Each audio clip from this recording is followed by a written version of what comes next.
vamos chamar o nosso palestrante da noite, Luiz Alberto. Seja bem-vindo.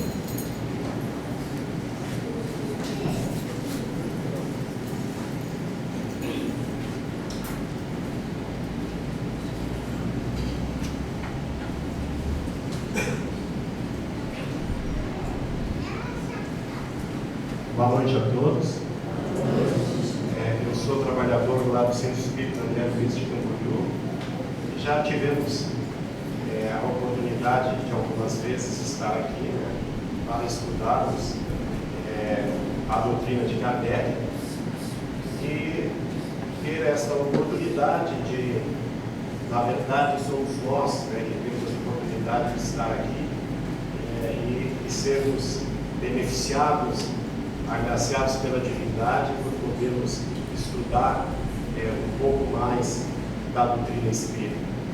Então sempre é uma satisfação para a gente poder estar estudando, refletindo sobre a doutrina de Kardec. Nós não viemos aqui fazer nenhuma palestra, né? Quem faz palestra de Paulo, né? Quem faz palestra são outros palestrantes, né, que nós temos no meio da doutrina. A gente veio aqui simplesmente estudar junto com vocês, comentar algumas coisas que a gente estuda, né, de forma que vocês possam refletir sobre aquilo que a gente vem falar.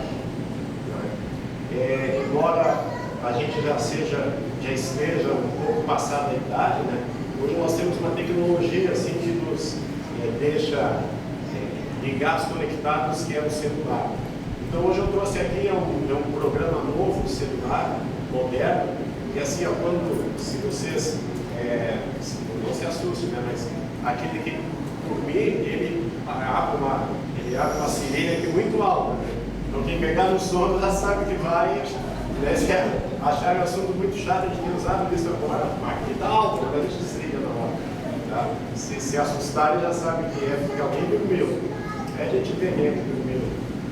Mas um assunto assim que a gente trouxe para nós abordarmos aqui nesta noite é sobre uma lei divina, que é a lei da ação e reação. Todos nós estamos inseridos nas leis divinas, aqui na Terra ou desencarnados, estamos sujeitos às leis divinas. E a lei de ação e reação, para nós espíritas, lei da causa e efeito, ela está regendo a nossa vida em todos os sentidos.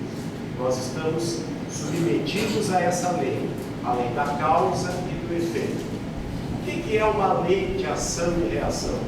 Isaac Newton, que era um cientista inglês, lá em 1853, ele já estava estudando as leis do movimento, e as leis da dinâmica, as leis do movimento, são divididas em 3 leis físicas, onde uma delas é a lei da ação e reação. Então Isaac Newton observou que para todos os movimentos dos corpos, toda a ação exercida sobre o corpo, ele tinha uma reação.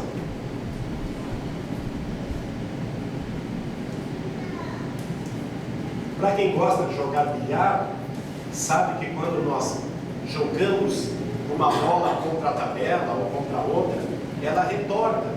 Então a lei de ação e reação, ela diz que todo corpo que for impulsionado por uma força, por uma ação, ela corresponderá a uma ação, uma reação na mesma proporção, mas em sentido diferente. Toda a ação, o que é ação? É a atividade que nós exercemos sobre um objeto. Na vida, são as atitudes que nós tomamos. Todas as atitudes que nós tomamos se chama ação. E reação será o quê? A consequência das nossas atitudes. O que Kardec sabiamente chamou de lei da causa e efeito. Então, todas as consequências, os efeitos que nós temos na nossa vida de hoje, são consequências de ações que nós fizemos no passado, seja em passado próximo, nesta própria reencarnação, ou seja em passado distante, em milhares de anos atrás. tudo aquilo que é feito na natureza vai gerar um efeito, vai gerar uma reação. Se nós fizermos o bem, nós vamos colher o bem. Se nós fizermos o mal, nós vamos colher o mal. Não adianta algum de nós aqui presentes plantarmos feijão e querer colher melancia. Não adianta plantarmos arroz e queremos colher milho. Quem planta feijão, colhe feijão. Quem planta milho, colhe milho. Quem planta amor, colhe amor. Quem planta discórdia, colhe discórdia. Então, na maioria das vezes, nós que somos seres ainda atribulados pelas dificuldades, pela falta de conhecimento, pelo atraso, pela ignorância moral e intelectual de todos nós estamos vivendo aqui na terra e sofremos. E sofremos muito ainda. E daí nós perguntamos a Deus, e às vezes ficamos até indignados diante de tanto sofrimento, por que sofremos tanto se todas as religiões dizem que Deus é soberanamente justo, que Deus é bom, que Deus é maravilhoso, confie em Deus, acredite em Deus, porque Deus está sempre nos ajudando. Com certeza está.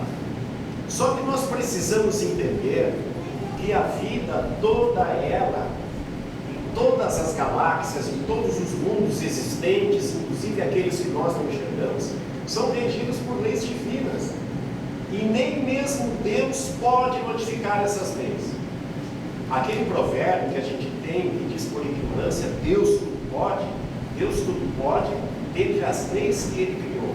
Imagine se Deus fosse que nem aqui no Brasil, que as leis são mudadas a qualquer momento, para beneficiar determinado político, do partido tal, as leis são modificadas. E daí nós temos até bandido sendo eleito ministro. Nós temos bandido, não é? Recebendo o nosso salário. Nós temos pessoas roubando o nosso dinheiro. Olha, eu sou funcionário da Caixa Federal. Eu trabalho na Caixa e tenho colegas que trabalham já há quase 30 anos e agora querem se aposentar. E como você sabe, o país tem um plano de previdência que se chama INSS, sobre o qual todos nós, com mais de 35 anos de contribuição para os homens, podemos nos aposentar. E as empresas, tipo a Caixa Federal, o Banco do Brasil, a Petrobras, os Correios e outras tantas, têm um fundo de previdência privada, e onde durante toda a nossa vida nós contribuímos ali com dinheiro, e a empresa também contribui ali com dinheiro, para quando a gente se aposentar, além de receber o benefício do INSS, esses planos de previdência, eles complementam a nossa aposentadoria. Pois não se expande, o nosso fundo de previdência foi roubado. Os políticos roubaram o fundo de previdência da Caixa, o fundo de previdência da Petrobras, o fundo de previdência dos Correios, o fundo de previdência do Banco do Brasil. E daí, para recuperar esses valores que tem lá, nós que iríamos nos aposentar e receber um valor no final de cada mês, vamos ter que pagar, vamos ter que depositar. Então, nosso povo, temos que roubar, temos que pagar aquele roubo que os políticos fizeram. Então, isso aí, pessoal, isso aí nos vergonha. Mas isso é o reflexo daquilo que nós somos. Todos nós temos responsabilidade nisso, porque nós colocamos para nos administrar esses bandidos. Nós colocamos lá, foi o nosso voto. Então, isso é o quê? Uma consequência, é um efeito do lado nosso de votar nesses bandidos, de votar nessa gente que está nos roubando. Então é preciso que a gente se mexa no sentido de tomar atitudes, não é? De colocar para nos governar pessoas que tenham caráter, pessoas que tenham ética, que tenham interesse pela comunidade. Nós precisamos nos movimentar para que esses políticos não recebam salários. O político não precisa receber salário. O político, ele tem que lutar pelo povo. Mas os políticos é o reflexo daquilo que nós somos. Esta humanidade, isso aí não é só no Brasil, não se expande. Se alguém for estudar um pouquinho de história, vai verificar que isso acontece no mundo todo. Porque é reflexo de pessoas, de espíritos imperfeitos que nós ainda somos. E por isso, gente, que a gente ainda sofre muito. Porque nós somos assim.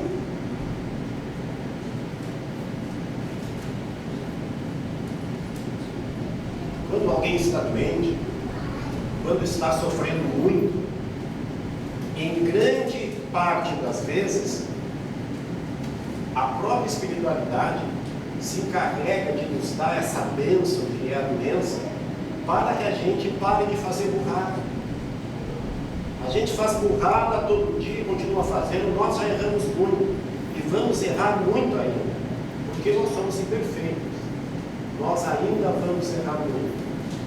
Mas a espiritualidade, Deus, divinamente justo e bom, Ele não pode interferir na nossa vida. Quando nós oramos e pedimos a ajuda dos nossos orientadores espirituais, dos nossos guias, espíritos protetores de Deus e de Jesus, eles estão ali para nos auxiliar o máximo possível. Só que nós não estamos ali adaptados para ouvir, porque a nossa moral ainda é muito pequenininha. E a nossa moral, a nossa qualidade de vida, aquilo que nós fizemos de bem pelos outros, é que nos conecta com Deus. Não é só a oração. A oração ela tem que sair lá do fundo da alma. A oração não depende de palavras, daquilo que a gente diz, onde a gente faz, como faz, se de olho fechado, aberto, sentado, de pé no banheiro, na cama, levantando, na rua, no carro. A oração é o nosso sentimento de amor, é aquela necessidade que nós estamos, às vezes, no maior dos desesperos, e abrimos o nosso coração a Deus. É às vezes que nós estamos mais afinizados com a divindade, e abrimos nosso coração para pedir ajuda e mandar bons pensamentos para aquelas pessoas necessitadas, para aqueles que governam, para aqueles que estão nos hospitais, para aqueles que estão nos asilos. Isto é a conexão, e Deus está sempre pronto para nos ajudar, mas nós precisamos nos preparar para ouvir. Então esta vida de dificuldades que nós temos hoje, gente, não é um simples karma, como a gente costuma dizer. Olha, nós estamos na terra pagando, ninguém veio aqui para pagar nada, nós viemos aqui para sermos felizes. Só que esse sermos felizes não depende de nós, não depende de Deus, depende de nós. É nós que precisamos fazer o melhor possível para que o dia de amanhã possa ser melhor. Aquilo que já passou na nossa vida, não adianta a gente ficar removendo. Os problemas que tivemos, não adianta ficar gastando, não é? Cérebro, queimando neurônio, reclamando daquilo que aconteceu. Nós precisamos sim tentar ter um futuro melhor, mas ter um futuro melhor não adianta ficarmos com devaneios e pensando hoje no que vai acontecer amanhã. Nós precisamos pensar no agora. E existe um ditado sul-americano que diz aqui e agora. É aqui que eu existo, é aqui que eu sou, é neste momento, neste segundo que nós estamos aqui reunidos, e nós temos que fazer o melhor. Eu que fui convidado para fazer esse trabalho, eu tenho que dar o melhor de mim, estudar, pesquisar, fazer o melhor possível para trazer o melhor agora, em casa, no trabalho, na rua, na família, onde nós estivermos, em todo momento, naquele momento, fazer o melhor possível. Reunir todas as nossas forças, todos os nossos conhecimentos, para fazer o melhor possível. Para que amanhã, para que o karma, e nós, o espiritismo, preferimos falar em dharma, que são consequências positivas, para que esse amanhã seja bem melhor do que os dias que nós temos hoje. Toda a melhoria de vida nossa depende exclusivamente de nós, porque nós estamos inseridos nesse contexto da lei da vida, da lei de ação e reação. Se eu quiser ganhar mais, eu tenho que trabalhar mais, tenho que estudar mais, tenho que me preparar mais para ter um emprego melhor. Se eu quiser ter amor na minha família, eu tenho que dedicar mais amor, eu tenho que dar mais amor. Se eu quiser subir no meu trabalho, progredir no meu trabalho, eu tenho que produzir mais, tenho que me interessar mais, tenho que trabalhar mais. Então a vida só depende de nós. É nós que precisamos mexer as nossas energias para construir um futuro melhor. Não depende de Deus, não depende de Jesus, não depende dos anjos, porque eles estão aí sempre tentando nos ajudar e às vezes nós não ouvimos. Eu até já contei aqui, eu passei uma época muito difícil na minha vida financeiramente, quando tinha negócios próprios e os negócios não iam. E eu, desde criança, me criei dentro do espiritismo. E nesse período, como eu tinha negócios, e quem tem negócio coloca a tua mente ali 24 horas por dia, 48 horas por dia, se fosse possível, se tivesse 60 horas, 60 horas ali, eu praticamente abandonei o lado da espiritualidade. Já quase não ia mais no centro, não tinha tempo para nada, e os negócios cada vez de ponta cabeça. E na minha cidade, quem começou o espiritismo foi um senhor dos Correios e Telégrafos, que era gerente lá, juntamente com o irmão do meu pai mais velho, foi que começaram o espiritismo na cidade. E daí, uma das noites, eu fui na casa do meu pai, que morava em outra cidade, conversar com ele, para tentar uma ajuda, uma orientação, por que a minha vida só ia de ponta cabeça. Eu tinha acostumado a trabalhar, nunca dever nada para ninguém, nunca ter dificuldades, estava com dívida até a raiz dos cabelos, não é? Com dificuldades, negócio cada vez declinando mais. E daí fui conversar com meu pai à noite. E aí ele me disse assim, olha, eu tenho sonhado muito com teu tio, que era o meu tio João, mais velho, que começou o centro espírita lá e já tinha morrido. Eu tenho sonhado muito com ele.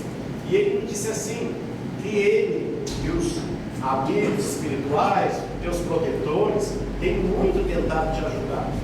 Mas tu não ouve, tu dá com a cabeça para o outro lado. Então, como a gente sabe que tudo na vida é sintonia, nós vivemos num mundo de vibrações. Olha, esses muros, essas paredes aqui, tudo isso aqui é vibração, são moléculas em movimento. Quanto menor o movimento, o objeto é mais denso. Isso aqui é um sólido, tem um movimento como o nosso corpo muito lento. As moléculas que constituem as paredes dessa casa têm um movimento muito lento. Quando passa para o líquido, é mais rápido.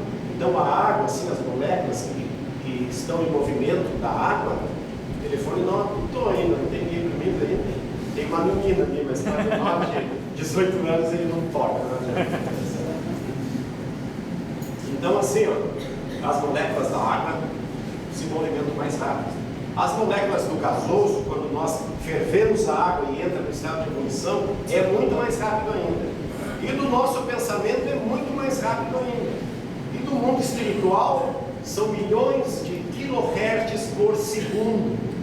Então, o movimento das moléculas, a gente mede em hertz, porque foi um físico alemão que descobriu isso aí. E o movimento das ondas por segundo das moléculas, não é? Foi definido então que, por exemplo, nós, o ser humano, quando nós temos um movimento de uma molécula, por exemplo, quando nós batemos uma corda de violão e ela se movimentar mais de 20 vezes por segundo, nós ouvimos. Então nós ouvimos do movimento de 20 Hz até 20 mil ou 20 kHz. Aí nós ouvimos. Então, por exemplo, agora eu estou falando aqui. A molécula bate no som, chega no timbre do nosso ouvido e nós ouvimos sob a forma do som. Então, o movimento das moléculas é que faz a molécula do ar, faz a gente ouvir. Já no mundo espiritual, as ondas de rádio, se nós sintonizarmos um aparelho de TV aqui, por exemplo, vai estar captando o Jornal Nacional. Não é? Se nós sintonizarmos 3, 4 aparelhos, um em cada estação, cada um vai captar as ondas que estão em movimento, uma frequência de tantos quilohertz, e o aparelho sintonizado naquela frequência é capaz de ouvir. É capaz de ouvir e de ver, e de não se interferir. Agora, o nosso pensamento, a nossa comunicação com o mundo espiritual, ela se dá por essas vibrações. A nossa mente é uma antena. Nós estamos transmitindo os nossos pensamentos, estamos recebendo e percebendo o pensamento dos outros. É esta forma que nós nos comunicamos com o mundo maior. É assim que os Espíritos nos auxiliam. Agora, se eu, como naquela época, estava só pensando em negócio, em problema, em dívida, eu não estava conectado com a espiritualidade. Eu estava cuidando do meu umbigo, só dos meus problemas, como a maioria de nós fazemos. A gente só costuma saber do nosso problema. A gente não quer ver o problema do vizinho de baixo, o problema dos outros. Então, quem está conectado nessa faixa está distante daqueles anjos, daqueles amigos. E desta forma, através dos nossos atos, é que a nossa mente consegue vibrar, é que ela consegue se comunicar, entrar em sintonia com a espiritualidade. É muito bom a oração, ela nos auxilia também para isso. É bom orarmos à noite, quando estamos retirados, descansados, tentarmos uma conexão com a espiritualidade, explanarmos, conversarmos com Deus, com a nossa consciência, nos interiorizar, não é? Verificar, assim, o costume de orar à noite é muito interessante. Não é aquele orar de Pai Nosso, os céus e para baixo, isso não quer dizer nada. A oração, ela sai do coração. Palavra não interessa. É aquilo que nós mentalizamos. É o que a nossa consciência fala nessa hora. Então, nesse momento, é a hora da gente refletir o que eu fiz no dia. Será que hoje eu fui melhor que ontem? O que eu fiz de bom ontem? Se eu fiz alguma coisa ruim, vou tentar não fazer amanhã. Mas assim, medir o que eu fiz de bom. Porque no final da vida, o que pesa não é o de bom. O que pesa é o de ruim nós vamos fazer. E vamos continuar fazendo, e vamos errar muito. É o nosso direito de errar, nós estamos aqui para isso. E precisamos compreender que mesmo no erro, mesmo fazendo burrada, a gente aprende. Mesmo lá na sarjeta, a gente aprende. A vida, ela é só ensinamentos. Fazendo bem ou não fazendo bem, a gente sempre aprende. Mas o que pesa no final da vida é o bem que nós fizemos. É o que nós fizemos de bom.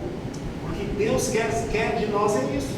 O que Deus espera de nós aqui encarnados na Terra? Que a gente ajude Ele a construir um mundo melhor. E a gente só ajuda com boas atitudes. É tirando os olhos só do nosso umbigo e olhar para frente. Olhar para os arredores. Olhar para a volta e verificarmos aquilo que os nossos irmãos estão precisando. A forma de nós melhorarmos a nossa vida está inserida no Evangelho. É preciso amor. É preciso, sabe, mas aquele amor incondicional. Não é aquele amor só de pai e filho, de marido e mulher. É aquele amor incondicional a tudo e a todos. Este é o princípio, isso que Jesus veio pregar. E mais de 2000 anos a gente ainda não aprendeu. É amar a tudo e a todos. É perdoar a tudo e a todos. Sabe que a maioria de nós ainda passamos às vezes milênios nos perseguindo uns aos outros. Porque feliz aquele que passa na vida e consegue reverter os seus desamores. Aquele que consegue partir sem deixar sequelas. Aquele que consegue partir e lembrar que os desafetos que eu tinha, eu consegui encaminhar tudo pelo perdão. Porque os espíritos vão às vezes milênios se perseguindo. E nós, gente, nós normalmente reencarnamos naquele mesmo âmbito familiar, até dissipar todas as energias negativas. E quando nós tivermos desavenças com alguém do nosso meio, nós estaremos reencarnando, tendo milhares de oportunidades até conseguir se desenlaçar daqueles focos desagradáveis que nós temos, como a raiva, a ira, a discórdia, a revolta. Nós precisamos dissipar esses desamores. Então o perdão, o amor, o perdão são coisas incondicionais para nós melhorarmos o nosso estado de vida, para que o futuro seja melhor, para que a nossa existência seja melhor, para que esse mundo seja melhor. Vejam esse momento grave que a gente passa, pessoal. Nós precisamos se mexer, mas não é se mexer em só fazer protesto. Nós precisamos, no nosso bairro, na nossa rua, na nossa sociedade, no nosso trabalho, na nossa família, fazer alguma coisa de melhor, fazer alguma coisa de bom, porque a vida é maravilhosa, a vida é bela. E se nós temos esses sofrimentos, são consequências naturais da vida, da lei, da causa e efeito. Às vezes nós temos doenças graves, graves. Temos doenças como de atrofiamentos mentais, atrofiamento de membros, doenças graves são os débeis mentais, loucos, paralíticos. E a gente começa a pensar e olhar, Deus é tão bom, por que disso aí?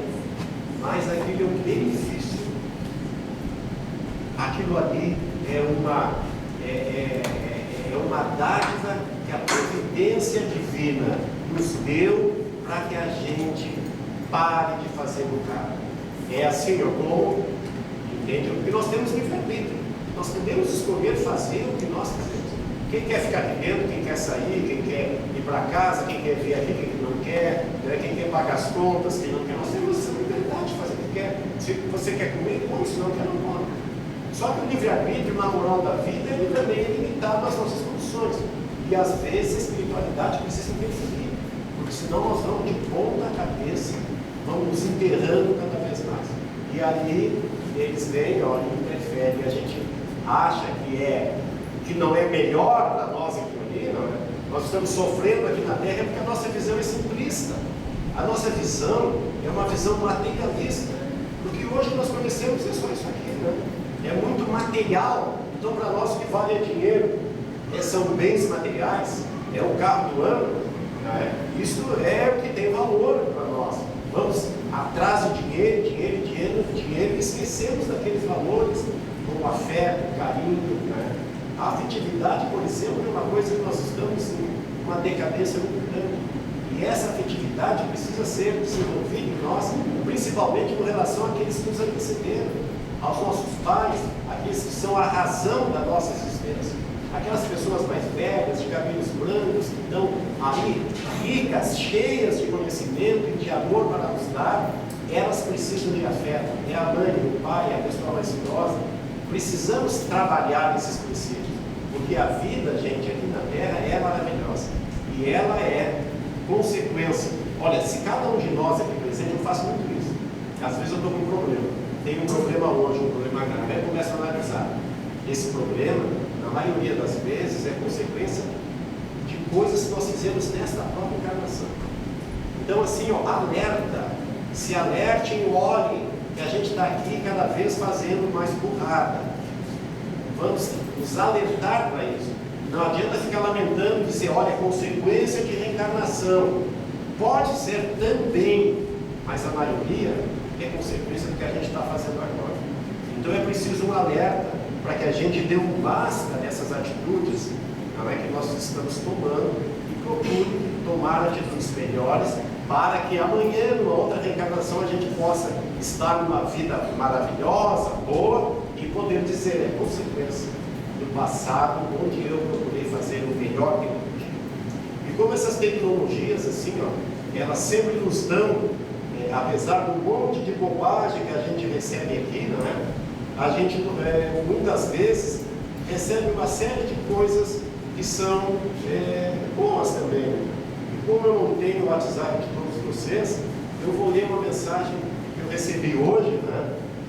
Que diz assim, você pode ter defeitos, ser ansioso e viver alguma vez irritado, mas não esqueça que a sua vida é a maior empresa do mundo.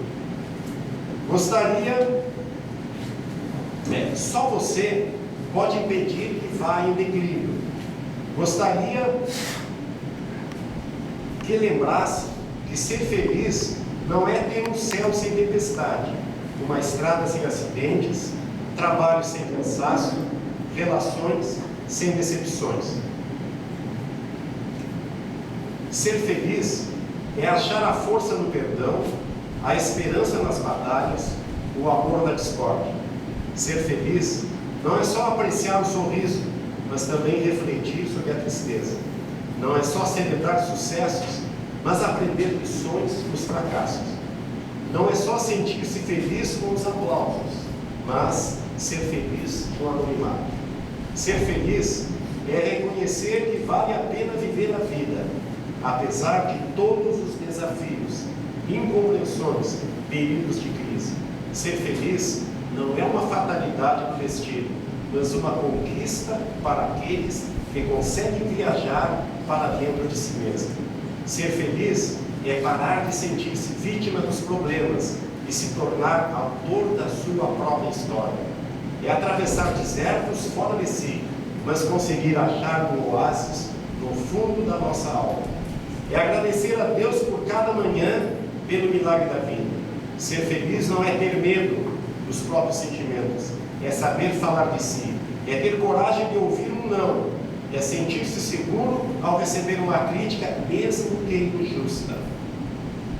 É beijar os filhos, mimar os pais, viver momentos poéticos com os amigos, mesmo quando nos magoam. Ser feliz é deixar viver a criatura que vive em cada um de nós, livre, alegre e simples. É ter maturidade para dizer, errei. É ter coragem de dizer, perdão. É ter a sensibilidade para dizer, eu preciso de você. É ter a capacidade de dizer, eu te amo. Que a tua vida se torne um jardim de oportunidades para ser feliz. Que nas suas primaveras seja amante da alegria. Que nos seus invernos seja amante da sabedoria. E que quando errar, recomece tudo do início. Pois somente assim será apaixonado pela vida. Descobrirá que ser feliz não é ter uma vida perfeita, mas usar as lágrimas para ligar a tolerância. Utilizar as perdas para treinar a paciência. Usar os erros para esculpir a serenidade. Utilizar a dor para lapidar o prazer. Utilizar os obstáculos para abrir janelas de inteligência. Nunca desista. Nunca renuncie às pessoas que desejam. Nunca renuncie à felicidade, pois a vida é um espetáculo incrível. Papa Francisco. Vamos rogar a Deus, então, que possa nos iluminar todos nós, para que ao sairmos daqui, também possamos iluminar o caminho de todos aqueles que cruzarem pelas nossas vidas.